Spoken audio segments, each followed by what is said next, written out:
Jangan lupa like, comment, and subscribe channel YouTube TVRI Bengkulu dan nyalakan lonceng notifikasinya.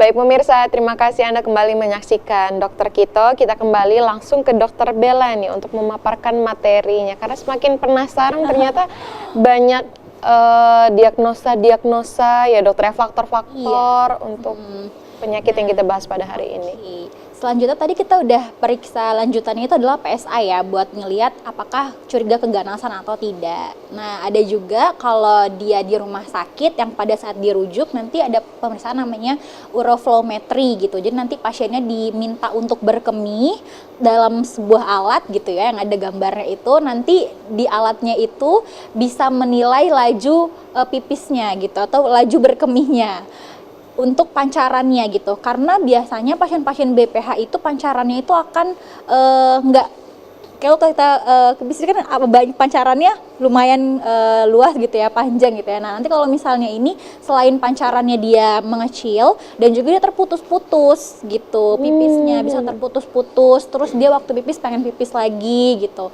itu nanti bisa dilihat pakai uroflowmetrinya itu. Jadi mengukur dari laju berkemihnya dan pancaran urinnya itu.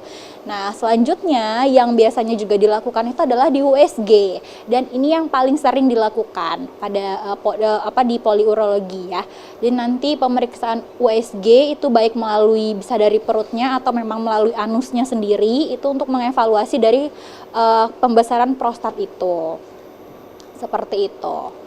Terus nanti USG ini juga biasanya dilakukan setelah berkemih gitu. Jadi nanti bisa menentukan nih ada sisa urin nggak sebenarnya di dalam kandung kemihnya itu sendiri. Jadi tahu kan masih ada apa enggak. Kalau misalnya emang sudah nggak ada, nanti tinggal diukur volume prostatnya. Jadi ketahuan gitu memang membesar atau tidak pada pemeriksaan USG. Cukup kompleks ya untuk pemeriksaannya ya dokter. Iya, jadi banyak. Nah, nanti selanjutnya kalau sudah tegak nih diagnosisnya, oh ini BPH nih dari beberapa pemeriksaan tadi, barulah nanti akan dilakukan namanya terapi BPH. Untuk terapi BPH sendiri juga bisa dinilai dari skornya tadi, yang 0 sampai 7 itu masih gejala ringan ya. Nah, untuk yang gejala ringan sendiri, kalau misalnya masih pertama itu adalah diobservasi dan monitoring terlebih dahulu aja, itu masih bisa untuk gejala-gejala ringan dan sedang. Nah nanti di sini yang dinilai secara berkala itu adalah yang pertama minumnya itu cukup nggak, minumnya harus cukup minimal setidaknya 1 liter atau lebih, dan apabila sedang olahraga atau memang iklimnya sedang panas itu malah harus lebih dari 1 liter itu. Betul. Gitu ya. Terus hindari alkohol sama kafein, ini nggak boleh dulu karena ini bisa meningkatkan produksi urin, kayak jadi pengen kencing terus gitu ya, dan juga bisa mengiritasi dari kandung kemihnya itu sendiri. Nah, bisa memang wajib dihindari ya dokter ya. Betul.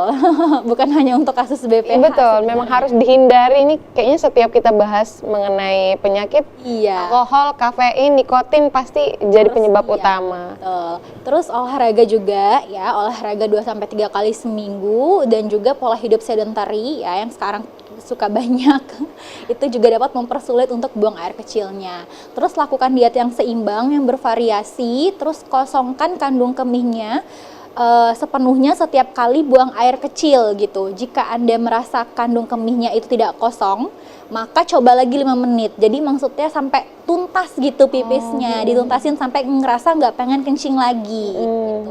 Misalnya kayak masih ada nih, udah tunggu dulu, nanti kencing lagi gitu. Sampai bener-bener kalau pengen buang air kecil dihabiskan sampai kandung kemihnya itu terasa kosong gitu. Biar terasa plong ya. Terus juga hindari konstipasi, mengedan ya. Makanya dengan makan makanan yang tinggi serat, makan buah-buahan, makan sayur-sayuran seperti itu.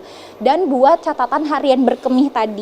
Kalau misalnya dia masih gejala ringan ya, jadi nanti dilihat nih gimana gejalanya bertambah atau enggak. Terus juga boleh pakai skor tadi gitu ya, yang tadi misalnya skornya masih sedikit, kok besok-besok 1 bulan kemudian karena pemeriksaannya itu 1 bulan, kok makin gejalanya makin bertambah, itu kan lebih mudah untuk dimonitoring gitu.